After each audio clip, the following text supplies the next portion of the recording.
The first time my mother-in-law erased me, she didn't even flinch. I found out months later that a letter inviting me to speak at the Veterans Memorial had arrived with my name on it. She opened it, answered on my behalf, and wrote back that I was too busy with family duties. She decided for me that my service, my years in uniform, my voice, didn't matter. My name is Claire Morgan. I've served in the U.S. Navy for over 20 years, earned my rank through every deployment, every sleepless watch, every scar that doesn't show. Yet in her eyes, I was never more than the girl who works in an office. That day, when I discovered the truth, something cracked inside me. It wasn't just the insult.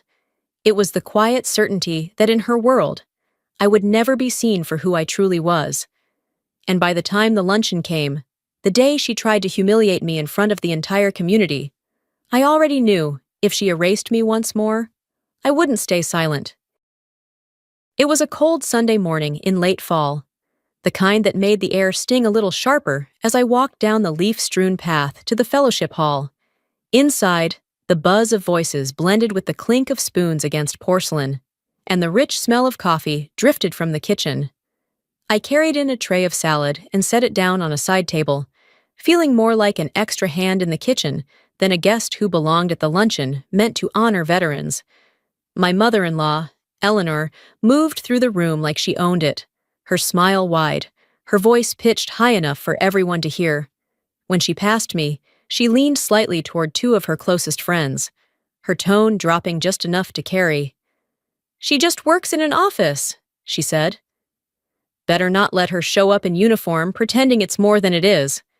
The women laughed softly, their eyes darting toward me, with that mix of pity and mockery I knew all too well. I kept my expression neutral, my hands steady as I arranged the tray, but inside something knotted tight. I had chosen a simple navy sheath dress that morning.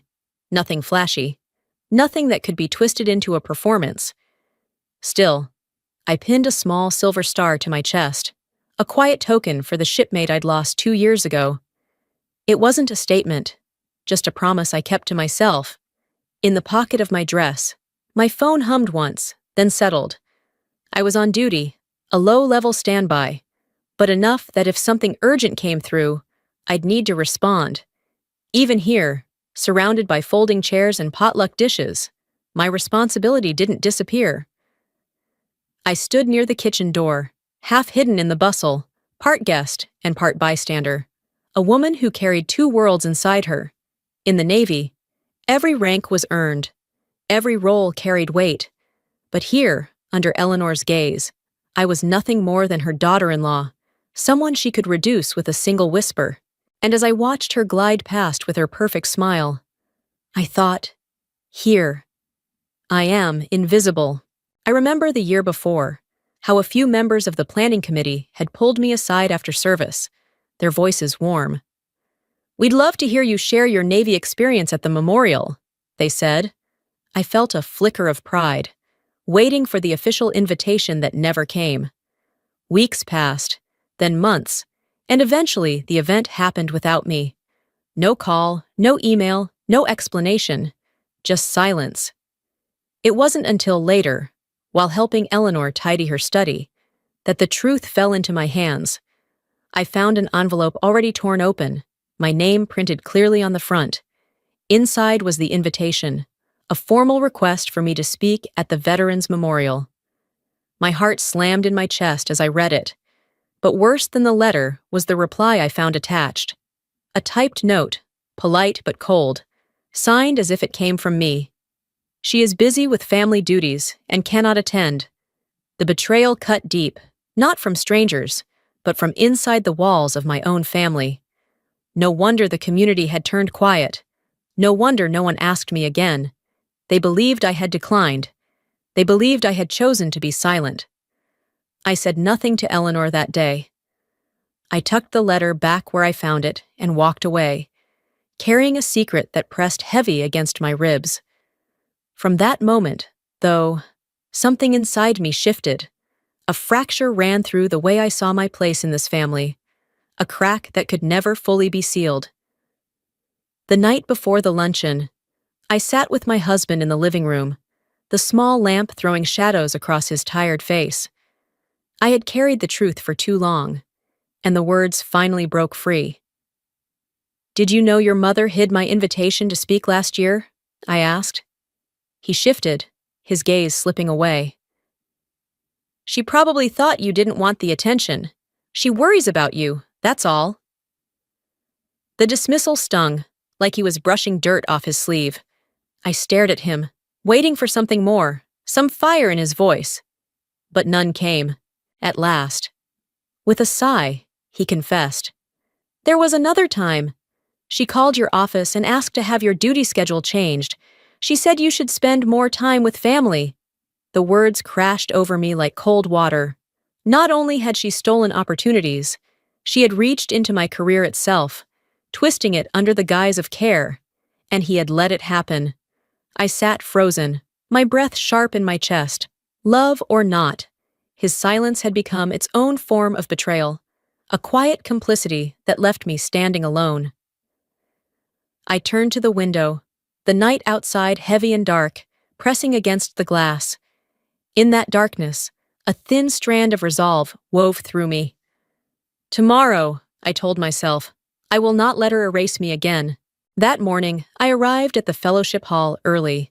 The place hummed with energy, chairs scraping against the floor, silverware clinking, voices calling out instructions as the Banner Veterans Appreciation Luncheon was hoisted across the stage.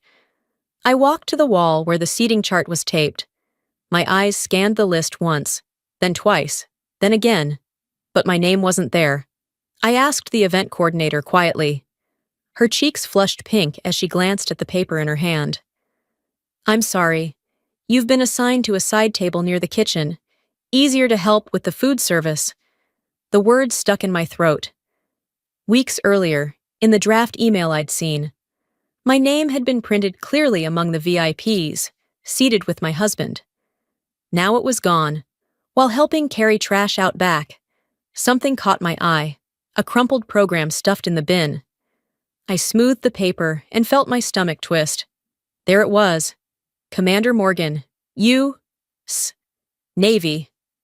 My role listed proudly in the original program, but the new version, the one the coordinator carried, had me reduced to assistant event staff. Anger surged hot in my chest, but before I could process it, my phone buzzed in my pocket. "Duty officer." I slipped into the hallway, flipped open my laptop, and patched into the secure line. A ferry in the bay had a medical emergency on board. The clock was ticking, and I was the one connecting Harbor Patrol to the right frequency. As I relayed orders, fingers flying over the keys, I realized how sharply the two worlds cut against each other. In one, my duty was life or death. In the other, I was nothing more than someone clearing tables. When I returned to the hall, the noise of conversation and clinking dishes seemed suddenly hollow. It felt as if I'd crossed from one reality to another, commander in the shadows, and nobody in the light. Headset still pressed to my ear. I spoke quickly and calmly. "Yes. Proceed with ferry intercept. Patch Harbor Patrol on Freck 16. My fingers tapped commands across my laptop as I monitored the line, the hum of tension steady in my veins. A few people passed by, whispering to each other as if I were acting in some play. The call ended, and I tucked the device away. That's when I heard her voice, loud enough for half the room to catch. Eleanor laughed, lifting her chin. "My daughter-in-law just loves to play soldier, always pretending to be so busy. Isn't it funny?" Laughter rippled through the tables, sharp and careless. My chest tightened, every beat of my heart echoing the humiliation. I steadied myself, willing the moment to pass, when the doors opened and a man in a dark suit strode in. His presence was crisp, commanding. He carried a clipboard and spoke clearly. "Is Commander Morgan here? The Admiral would like to greet her as soon as he arrives." The air seemed to shift. My hand twitched, ready to raise, but before I could speak, Eleanor's voice cut across the room. "Oh, there's no commander here. She just works in an office and helps out at church events." The words hit like a slap, stripping me of my very identity. I stood only a few feet away, every syllable reaching me like a hammer. The aide frowned, scanning the hall, my fists curled tight against my sides, nails biting into my palms. Inside my head, a single thought pulsed steady as a drumbeat. Enough. Today, the truth will be heard. I had just returned to my table when Eleanor swept over, her voice low and sharp. "Put that phone away. People are watching you type while others are greeting guests. You look disrespectful." I tried to hold my ground. "I'm on duty, Mother. There's a medical emergency in the bay." She cut me off, her smile broadening for the benefit of those around us. "See? Always a little performance. Today is about community, not the Navy." Her tone was honeyed for the crowd, but barbed for me. Before I could answer, Mr. Bradley, one of the luncheon's biggest donors, stepped closer. "To avoid confusion, why don't we give her a volunteer badge? Easier to keep things tidy." He pressed the plastic card into my hand. The bold black letters "Volunteer" stamped across it. For a second, I just stared at it. My name, my rank, my years of service, all reduced to a single word. Slowly, I pinned it to my dress. A murmur spread among a few young helpers nearby. "So she's just a volunteer? Not really Navy?" Their words stung more than I wanted to admit. I bit the inside of my cheek, swallowed, and said nothing. But I carved every syllable deep into memory. I sat back down, the badge heavy on my chest. Let them believe what they want, I told myself. The truth doesn't vanish because someone refuses to see it. And soon enough, the truth will speak for itself. The event coordinator rushed over, her face flushed. She leaned in close. "I'm so sorry, but you won't be speaking today. Eleanor said it might come across as too military." The air around me tightened, pressing against my ribs. I forced my voice even. "I see." When I glanced at the projection screen, my stomach dropped. The preview slide that once bore my name and title now showed only spouse of Daniel Morgan. Stripped of everything else, I was identified only by my husband. Still, I asked for a microphone, intending to say something brief about helping in the kitchen. The coordinator handed it over reluctantly. I walked toward the front, lifted it, and nothing. The mic was dead, she whispered, eyes darting nervously. "I'm sorry. Orders." A low ripple passed through the crowd as people exchanged puzzled looks. A few shook their heads, not sure what had just happened. On the corner of the display screen, I caught a flash. A file labeled Commander Speech Draft being dragged into the recycle bin. My throat tightened. Eleanor hadn't just trimmed me out. She had erased me completely. I drew a slow breath, forcing calm over the fire rising inside. I didn't storm out, didn't raise my voice. Instead, I opened my phone and began recording every detail, every omission, every silence, every deliberate cut. Go ahead, erase me, I thought, but the truth can't be deleted. As guests began to fill the hall, chatter rising around me, I sat at the side table. The volunteer badge gleamed against my dress, a label as visible as a scar. Some looked at me with condescension, others with pity. I met their stares head-on, shoulders squared, because deep down, I knew. The moment of reversal was drawing near. The fellowship hall pulsed with noise, 100 conversations weaving together into a restless hum. At the front, the long table gleamed with polished silverware and folded place cards, each name written in elegant script. Eleanor, radiant in her bright red jacket, stationed herself near the VIP section. Her smile stretched wide as though she were the hostess of the entire county. When the doors opened and the Admiral stepped in with his aides, the air shifted. The chatter dimmed, chairs scraped back, and people rose to their feet in unison. I remained seated at my side table near the kitchen door, my plastic volunteer badge catching the overhead lights like a scarlet letter. The clatter of heels and boots echoed on the hardwood floor as the Admiral advanced through the rows, stopping to clasp hands, nodding warmly to veterans and donors alike. I sat still, hands folded, as if welded to the chair. I had no intention of moving. Not now. His eyes swept across the room with the practiced ease of a man accustomed to command, pausing briefly on each face before moving on. But then, unexpectedly, his gaze settled on me.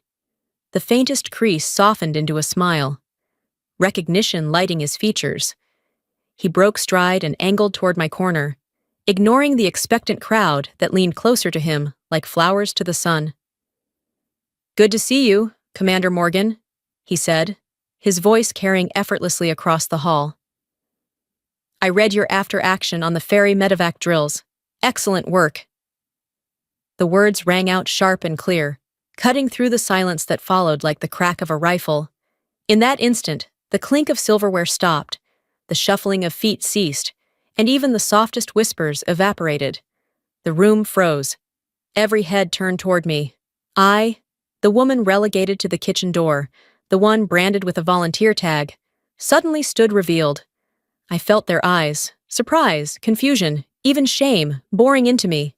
The laughter that had trailed Eleanor's mockery earlier now curdled in people's throats.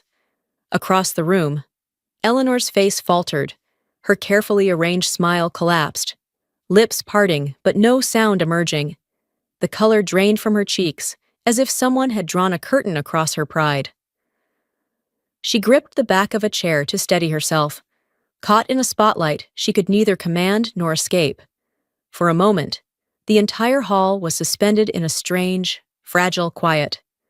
I could feel the star-shaped pin on my dress pressing against my chest, small but solid, an anchor against the storm of eyes around me. My pulse steadied. I lifted my chin and met the Admiral's gaze. With a calm that surprised even me, I inclined my head, the gesture simple but deliberate. No need for theatrics. No need for anger. Inside, something loosened, as though the crack that had run through me for so long had finally found its release. The tables had turned, and everyone knew it. The reversal had arrived. After the Admiral's greeting, the atmosphere inside the hall shifted like a tide turning.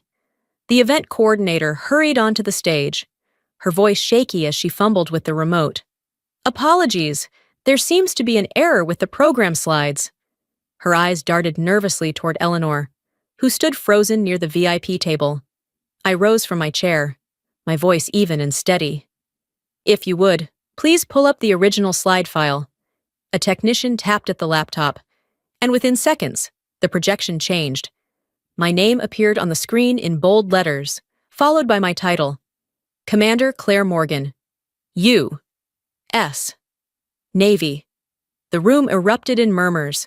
People leaned toward each other, brows furrowed, whispering questions. Some looked back at me with dawning recognition, as if seeing me clearly for the first time. "Please check the correspondence attached to that file," I said. The technician hesitated, then clicked open the archived emails. The invitation I'd never received filled the screen, followed by the reply typed in my name. "She is busy with family duties and cannot attend." Gasps rippled through the hall. A few guests turned toward Eleanor, whose face was pale, her hands clutching her pearls as though they might hold her together. I didn't raise my voice or spit blame. Instead, I spoke simply, letting each word carry its own weight. "I am always willing to serve, to help, but I will not accept being erased. My value is not something anyone else gets to define." The Admiral inclined his head, his voice carrying into the silence. "Commander Morgan is someone I trust in critical operations. That is not in question." The hall fell utterly quiet. Every eye trained on me, every lie stripped bare. The truth was no longer something that could be hidden. After the luncheon ended, my husband and I sat quietly in the car. The glow of the streetlights brushed across his tired face. He reached for my hand, his voice low. "I'm sorry for staying silent so long. I'll change." I nodded, but my answer was firm. "I need you to stand with me, not just in silence. If we're going to keep this marriage, You have to respect my career. Later, when Eleanor tried to approach, I met her gaze calmly. From now on, any letters or emails meant for me come directly to me. No one speaks in my place again. My tone was polite, but the boundary was clear as stone. As I stepped outside, the cold night wrapped around me. I touched the small star pinned to my dress, its edges pressing lightly into my palm. The chill air felt sharp, but inside me was nothing but clarity. I don't need her recognition to know who I am, I thought. But tonight, the truth spoke for itself, and so I left the hall not in bitterness, but in peace, carrying with me the certainty that true worth can never be erased, and that even with family, boundaries must be drawn.